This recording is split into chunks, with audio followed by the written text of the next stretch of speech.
നമുക്കിപ്പോൾ എന്തെങ്കിലും കാര്യം ഉണ്ടെങ്കിൽ നമുക്ക് ചെന്ന് പറഞ്ഞ് നമുക്കറിയാം അത് കിട്ടും എന്നറിയാം. അപ്പോൾ അപ്രോച്ച് ചെയ്യാനായിട്ട് ഈസിയാണെന്ന്. അപ്രോച്ച് ചെയ്യാൻ വേണ്ടി നമുക്ക് എപ്പോൾ അപ്രോച്ച് ചെയ്താലും നമുക്ക് ആ ഒരു കാര്യം കിട്ടും, സാധിച്ചു കിട്ടും. എന്നോട് എന്ത് വിഷമം ഉണ്ടെങ്കിലും എന്നോട് എപ്പോഴും പറയും. ഒരു വിഷമം പോലും പറയാതിരിക്കില്ല. അവൾ പറയാത്ത വിഷമങ്ങൾ എനിക്ക് തോന്നുന്നു കുറവായിട്ടേ ഉള്ളൂ. കാരണം എന്ത് വിഷമം ഉണ്ടെങ്കിലും, മനസ്സിൽ തട്ടുന്ന എന്ത് വിഷമം ഉണ്ടെങ്കിലും എൻ്റെ അടുത്ത് പറയും.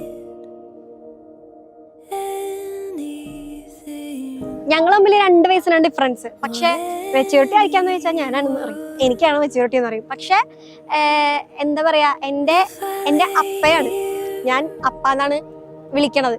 എന്നുവെച്ചാ എനിക്ക് പപ്പ കഴിഞ്ഞിട്ടുള്ള സ്ഥാനം അത് എബിനാണ്.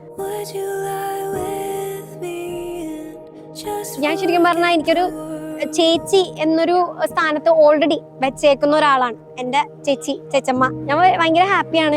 ഇവരുടെ ടുഗദർനെസ്സിൽ ഞാനാണ് ഏറ്റവും കൂടുതൽ ഹാപ്പി എന്ന് പറയും.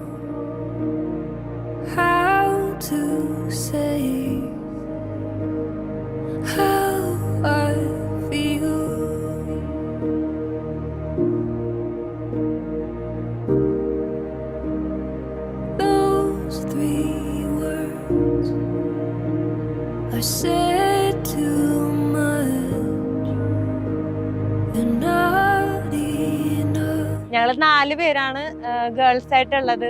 4 പേരും ഭയങ്കര ഒരു ബോണ്ടാണ്. ആള് ചെയ്യുന്ന കാര്യത്തിലെല്ലാം വളരെ ഒരു ആത്മാർത്ഥത ഉള്ള ഒരു പേഴ്സണാണ്. എബിച്ചേട്ടനും ഒബിച്ചേച്ചിക്കും, ഒബിച്ചേച്ചി എബിച്ചേട്ടനും ഏറ്റവും മാച്ച് ആയിട്ടുള്ള ആൾക്കാർ തന്നെയാണ്. എബിക്ക് ഒബി സെറ്റാണ്, ഒബിക്ക് എബിയും സെറ്റാണ്.